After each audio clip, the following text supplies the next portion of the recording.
Bonsoir à tous, ravi de vous retrouver en ce milieu de semaine sur Monaco Info. Voici les titres de votre journal. Le gouvernement princier réactive ses aides économiques en faveur des commerçants et des restaurateurs de Monaco. Le ministre des Finances et de l'Économie, Jean Castellini, nous en dévoilera les détails dans quelques instants. Que retenir de l'année 2021 sur le plan législatif et quels seront les grands dossiers à suivre au Conseil national cette année? Stéphane Valéry sera avec nous pour en parler. Il s'appelle Martial Piet, il est le nouveau chef de corps de la Compagnie des Carabiniers du Prince. La cérémonie de passation de commandement a eu lieu aujourd'hui au Palais Princier. Martial Piet nous livrera ses premières impressions. Ce 20 janvier marque également le coup d'envoi du Rallye Monte-Carlo. Alors que cette 90e édition coïncide avec le début d'une nouvelle ère, nous nous sommes intéressés ce soir aux pilotes amateurs. Et puis à la fin de ce journal, nous reviendrons sur la Générale de Le Turc en Italie de Rossini avec une distribution exceptionnelle. Le reste de l'actualité vous est développé par Julia Vial. Bonsoir Julia. On débute avec la réactivation de mesures pour soutenir l'économie et l'emploi. Bonsoir Émilie, bonsoir à toutes et à tous. L'objectif concret de ces aides est de pouvoir accompagner les secteurs les plus touchés par les restrictions liées au variant Omicron. Nous écoutons à ce sujet le ministre de l'Économie et des Finances, Jean Castellini. Ces mesures, ce sont des mesures qui en effet étaient très attendues par les professionnels et ont fait l'objet d'une large concertation avec les membres du Conseil national, notamment dans le cadre du comité mixte de suivi, mais aussi, je pense en particulier à l'AIHM, qui représente des secteurs comme l'hôtellerie et la restauration. Ce sont des mesures connues et donc lisibles, qui ont démontré leur efficacité tout au courant de l'année 2021 notamment, mais pour certaines, dès leur mise en place au printemps 2020, en effet, avec le CTTR, et en juillet 2020 avec la CARE. Et le dispositif est complété par ce que l'on appelle l'exonération partielle des charges patronales, qui concerne plus particulièrement les plus petites entreprises, celles qui réalisent moins de 5 millions d'euros de chiffre d'affaires. Je pense aussi à tout le monde de l'événementiel, du tourisme, les difficultés que les uns et les autres rencontrent aujourd'hui du fait des mesures à l'international et pas spécifiquement des mesures monégasques, font que nous avons moins de participants au congrès.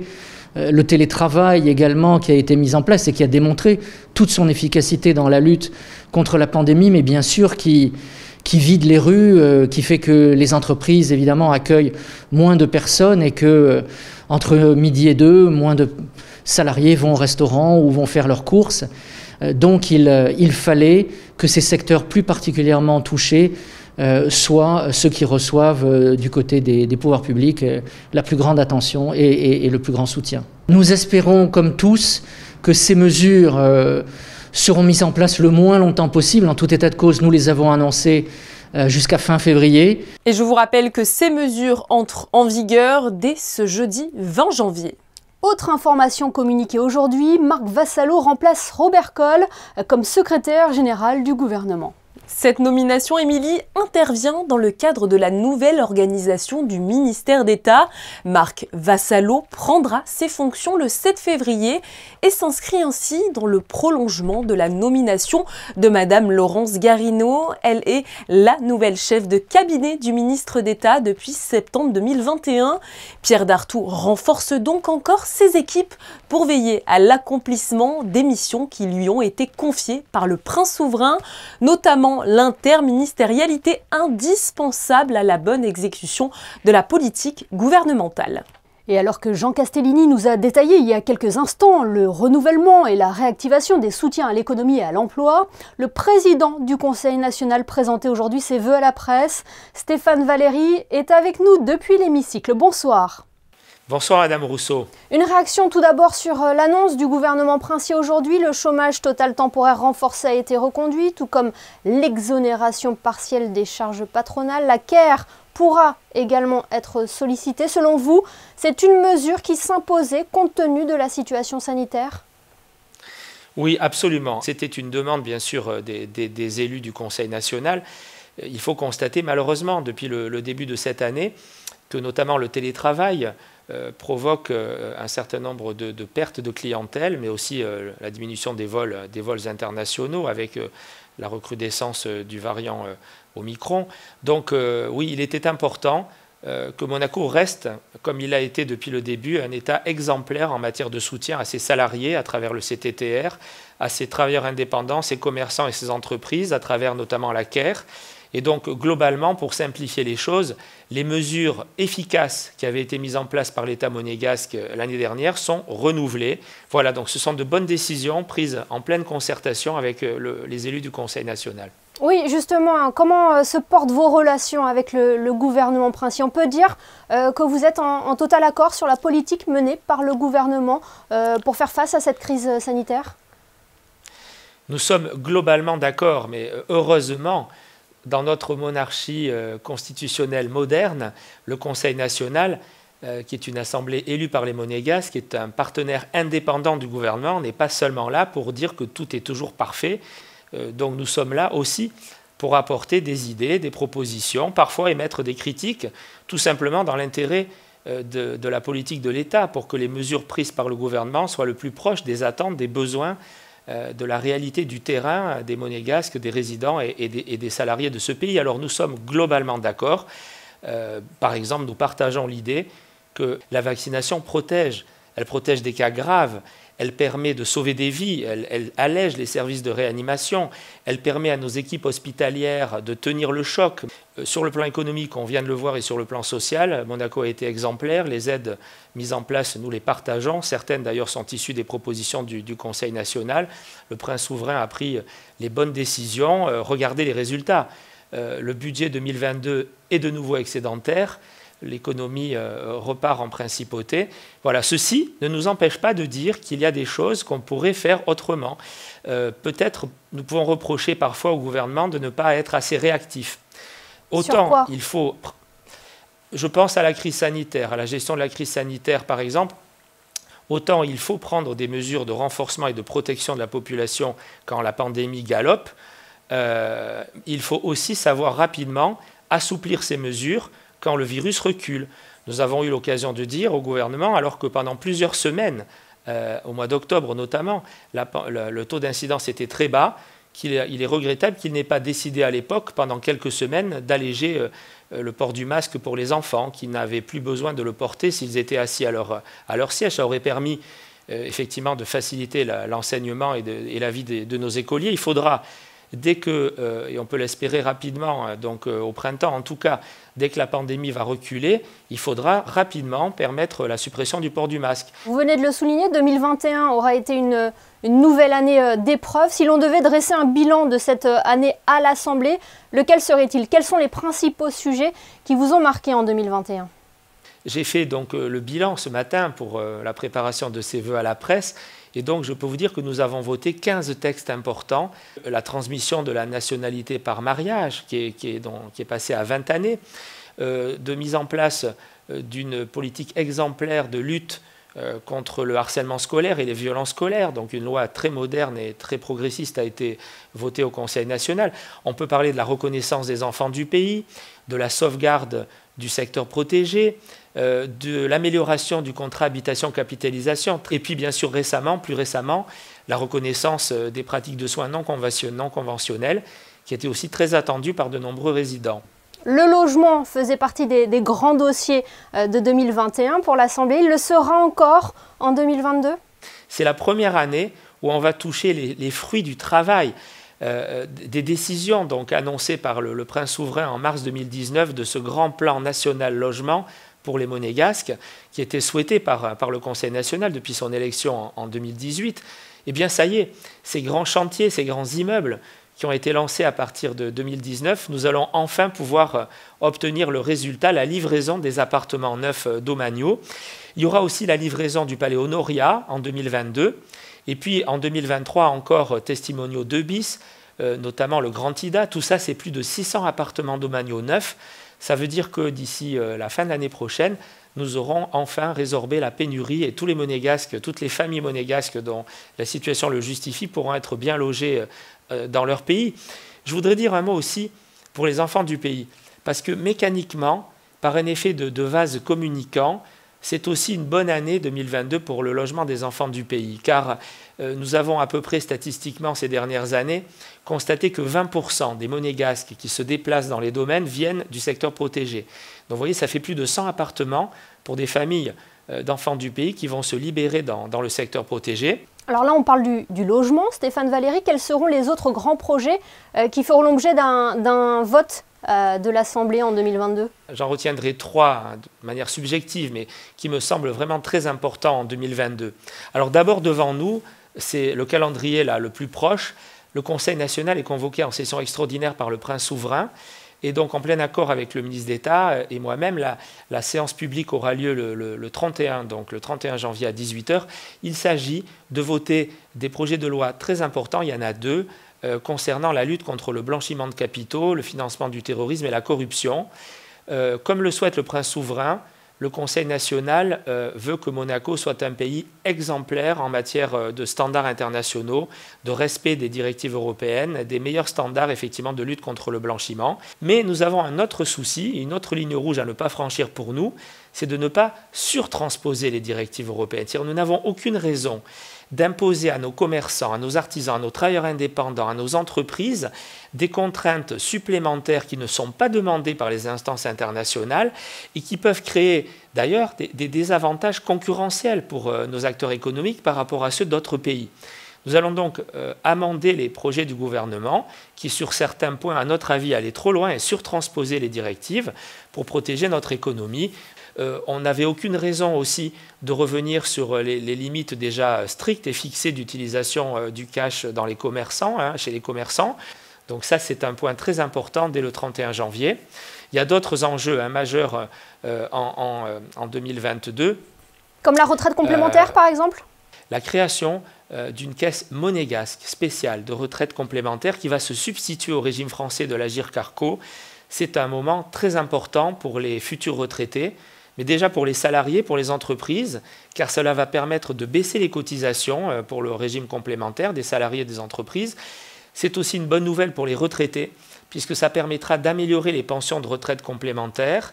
Donc nous voulons voter un projet de loi, donc une loi, cette année pour que ce régime soit applicable dès le 1er janvier de 2023, donc pour les salariés et les retraités de la principauté. Président, vous avez mentionné 3 points, quel est le 3e alors? C'est le vote de la modernisation du statut des fonctionnaires. Elle visera à améliorer la formation continue des fonctionnaires, à améliorer leur mobilité, mais aussi, et nous sommes encore en discussion avec le gouvernement, peut-être à formaliser dans un véritable 13e mois pour sécuriser ces droits aux fonctionnaires, les primes qui pour l'instant sont versées à l'été et sont versées en fin d'année. Donc il y a beaucoup d'autres points, bien sûr, dans la modernisation de ce statut, loi très importante, donc je souhaite vraiment pouvoir voter cette année. Et nous suivrons cela de près. Merci infiniment, Stéphane Valéry, d'avoir été notre invité sur Monaco Info ce soir. Merci à vous, Madame Rousseau. Merci beaucoup. Le reste de l'actualité en principauté, c'est la cérémonie de passation de commandement du corps de la compagnie des carabiniers du Prince. Avant de recevoir le nouveau chef de corps, le commandant Martial Pied, Christinda Thomel revient sur cette cérémonie qui a eu lieu ce matin au Palais Princier.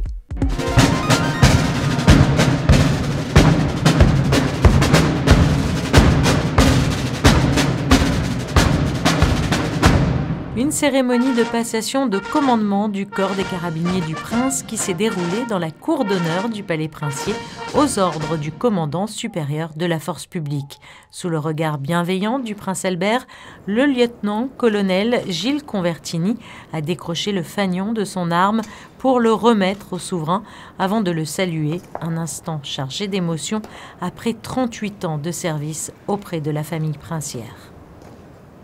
C'est que du bonheur finalement. Je suis arrivé, j'avais à peine 22 ans et je repars, j'en ai 60. Donc c'est vrai que ça a été long, on a l'impression que c'était très long, mais en réalité c'est passé à une vitesse grand V et que des beaux événements. Je pense que quand on arrive chez les carabiniers, c'est très rapide. Dès qu'on arrive, dès qu'on commence à participer un petit peu à la vie de Monaco, on s'aperçoit que on vit comme eux. Lorsqu'ils sont tristes, on est triste avec eux, et lorsqu'ils sont heureux, on est heureux également. Donc ouais, c'est très rapide, on s'attache rapidement à cette famille. s'il y a un moment sur les 38 années que vous devez retenir, ça serait lequel? Je pense au mariage notamment. Le mariage a été 3 jours intenses. On a eu beaucoup de travail, mais je crois que c'est un des plus beaux moments que j'ai pu vivre en principe. J'en ai vécu plein d'autres, mais celui-là a été un petit peu plus intense que les autres.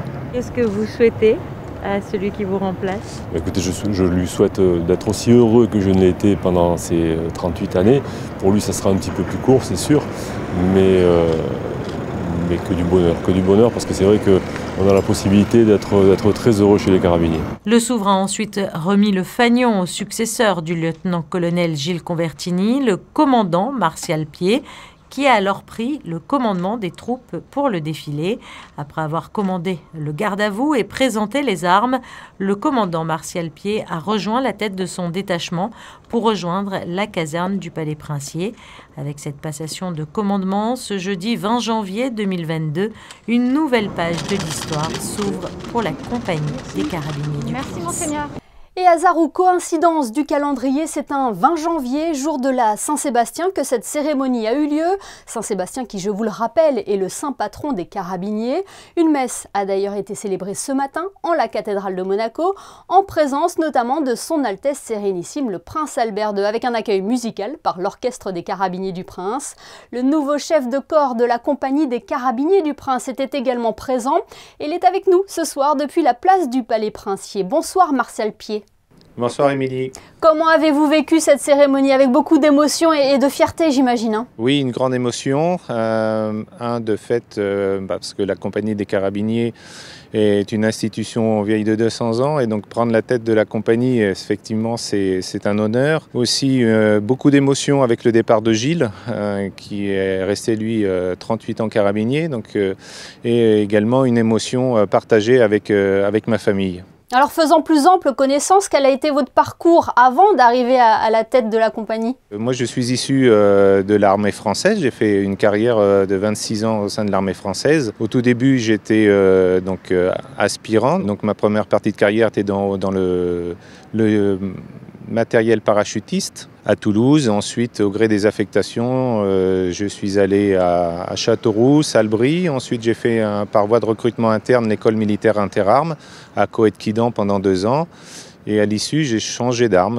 Je suis passé dans l'arme du génie. Et à l'issue, une affectation à Bayonne pendant 4 ans. Ensuite, j'étais à Metz, commander une compagnie. Et ensuite, Montauban au 17e RGP, où j'ai eu l'occasion de participer au Maréna du régiment avec la princesse Caroline. Et plusieurs dossiers vous attendent désormais. Quelles sont vos ambitions à la tête du corps? Alors les ambitions sont multiples. Il faut dans tous les cas continuer avec la période actuelle à entretenir une cohésion qui n'est peut-être pas forcément évidente parce qu'on se côtoie de moins en moins, donc il y a effectivement cet aspect-là.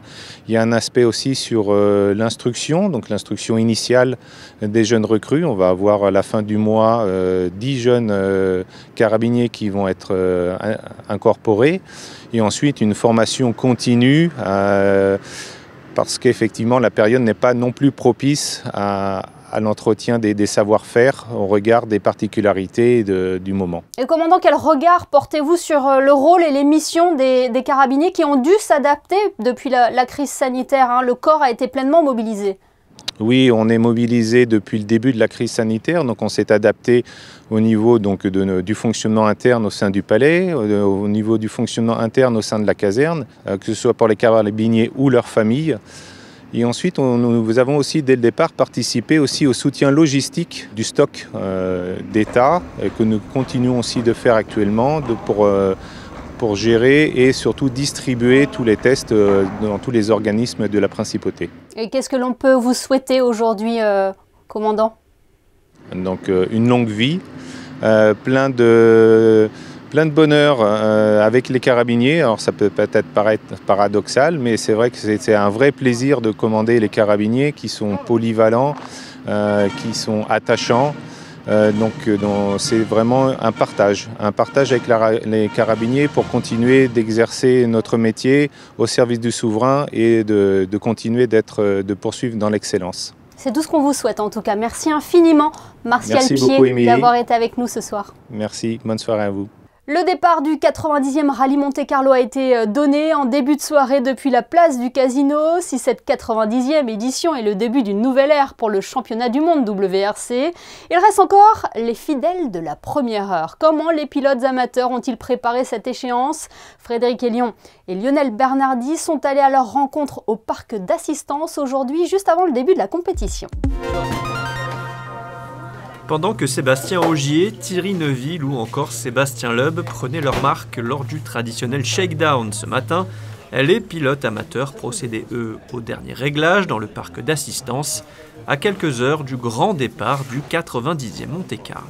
Dès 8 heures, on règle les derniers petits détails parce que bon, nous on est des amateurs, le moindre petit détail pour nous c'est très important et ça permet quelque part de s'enlever des soucis. Et quand, par exemple, il arrive midi, donc on sait pas, comme on va partir vers 20h, on ne sait pas si on mange, on n'a pas faim, enfin, c'est quand même stressant. Il faut reconnaître que c'est assez stressant, c'est quand même un rallye championnat du monde. Traditionnellement, le rallye Monte-Carlo est toujours très piégeux, avec de la neige, des portions verglacées. Cette année, les routes risquent d'être beaucoup plus sèches que d'habitude. Ça change pas mal, ouais, parce qu'en fait, on va se retrouver avec des petits pièges d'humidité qu'on n'aura pas forcément les années précédentes, ce sera totalement enneigé ou verglacé. Donc les ouvreurs vont avoir une grande importance. Le matin même, on fait le point avec les ouvreurs de leur travail qu'on va leur demander pour tout le week-end. On se cale sur les notes. On vérifie tous les derniers timings, que tout soit bon, les réglementations, qu'on n'a rien oublié, voilà, pour une manière de partir serein. Et pour cette 90e édition, un gros morceau attend tous les pilotes avec le mythique col du Turini dès ce soir. Et vibrez au rythme du rallye Monte-Carlo avec votre émission Les Experts, animée par Vanessa Dessy, Christophe Paco et notre consultant Franck Phillips. Rendez-vous tous les matins à 8h30 sur notre antenne. Parlons d'un autre rendez-vous caritatif cette fois-ci qui rassemble aussi du monde, c'est la marche Pink Ribbon Monaco, Julia. Dans le cadre de la Monaco Run, la 10e marche Pink Ribbon aura lieu le dimanche 13 février. Depuis sa première édition en 2011, la marche Pink Ribbon Monaco a réuni des milliers de participants. Un grand soutien aux personnes souffrant du cancer du sein. Cette action permet en effet de sensibiliser sur les méthodes de prévention et de dépistage précoce. Pour participer à cette marche solidaire, rendez-vous sur le site pinkribbon.mc. Avis aux photographes maintenant, la Fondation Prince Albert II de Monaco lance la 2e édition de son prix de photographie environnementale. Les inscriptions sont effectivement ouvertes jusqu'au 20 mars prochain via la plateforme spécialisée Photocro. Les photographes sont donc dès à présent invités à soumettre jusqu'à 5 photographies dans chacune des 5 catégories du concours. Je vous les rappelle, merveille polaire, au cœur de la forêt, monde sous-marin, humanité versus nature et pour finir, vers un avenir durable. Le prix de photographie environnementale de la Fondation a été lancé en 2021 à l'occasion de son 15e anniversaire. Ce prix annuel a été créé, Émilie, dans le but de récompenser les photographes qui mettent leur créativité au service de la sensibilisation à la protection de l'environnement. Et Julia, vous teniez à nous parler d'un concert à ne pas manquer, celui de la légende du rock, Iggy Pop. Il se produira effectivement, Émilie, au Grimaldi Forum le 19 mai prochain. C'est l'un des artistes les plus influents de l'histoire du rock. À 74 ans, dont plus de 57 années de carrière, Iggy Pop revient sur scène pour une tournée exceptionnelle en Europe. Et il propose à cette occasion une dizaine de dates dans l'Hexagone et une escale monégasque le 19 mai dans le cadre unique de la salle des Princes du Grimaldi Forum de Monaco. Pensez donc à réserver dès à présent vos places. Et dans un tout autre style musical, une équipe de Monaco Info a assisté hier à la générale de l'opéra de Rossini, le Turc en Italie, avec notamment Cecilia Bartoli et les musiciens du Prince. Voyez ce reportage de José Sacré.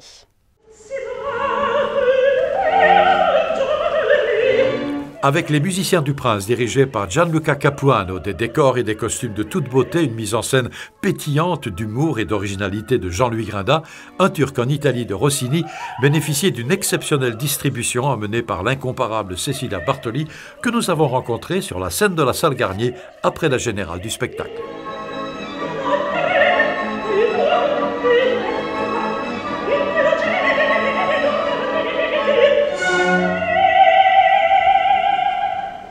bravo. Merci, je vous remercie beaucoup. Là, on est tellement contents. Ça, c'est la distribution. Ouais, voilà, Fiorilla, il turco, Selim, Geronio, c'est mon mari. Oh, il poète, c'est à cause de lui que tout ce bordel arrive là. Albazar, si, et Narciso et la bella Zaida, qui voilà, c'est la femme, enfin c'est toute une histoire, c'est la femme de Selim, mais Selim, il fait quand même un peu de,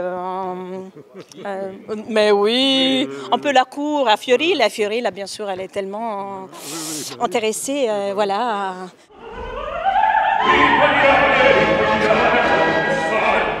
Et on sent que ça vous plaît. Ben, oui, ça me plaît de jouer, oui, de jouer avec une distribution comme ça, c'est magnifique. Alors vraiment, M. Grinda fait un travail exceptionnel. Et notre orchestre aussi, hein, les musiciens du Prince. Oui. Voilà le chef d'orchestre, viens Gianluca. Viens Gianluca. Bonsoir. Bravo. Voilà, merci. Alors, évidemment, Rossini, et Rossini, c'est un de vos compositeurs préférés. Vous en avez beaucoup, bien sûr, mais Rossini, quand même, vous l'avez tant chanté. Ben, Rossini, oui, je le chantais beaucoup. Ça fait 35 ans que je chante Rossini. On dirait pas. Ah ben, c'est bien. C'est bien plus fort pour Fiori. Là, il faut quand même maintenir la ligne, hein, parce que sinon... C'est de la musique qui apporte du bonheur. C'est la musique qui porte bonheur. On a besoin de bonheur maintenant. C'est dans un moment de pandémie comme ça, ça nous fait du bien.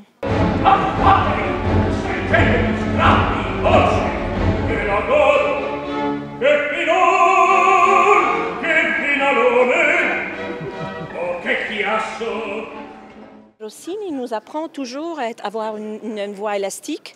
Non, Adrien, qu'est-ce que tu penses? C'est une technique particulière et que ça doit être une technique très saine.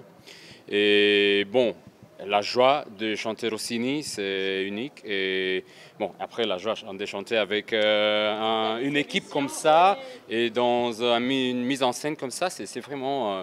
moi, je suis ravi d'être ici. Le Turc, il a toujours raison, hein, Selim. Il a raison, mais vous ne l'avez pas suivi quand même. C'est comme ça la vie. Et moi, je suis restée avec mon amour, comme Geronio. À la fin, c'est lui mon amour. Moi. Il vero amore Geronio, sì. Per la vita, per la vita.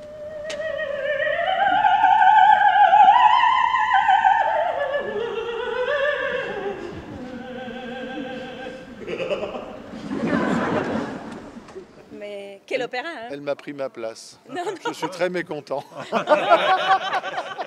Non, ce qu'on espère, c'est qu'elle s'invitera. Ah oui, je crois. Non, là... Un Turc en Italie de Rossini, première production réalisée dans le cadre d'un nouveau contrat de partenariat avec la banque Pictet, sera à l'affiche de l'Opéra de Monte-Carlo jusqu'au 27 janvier.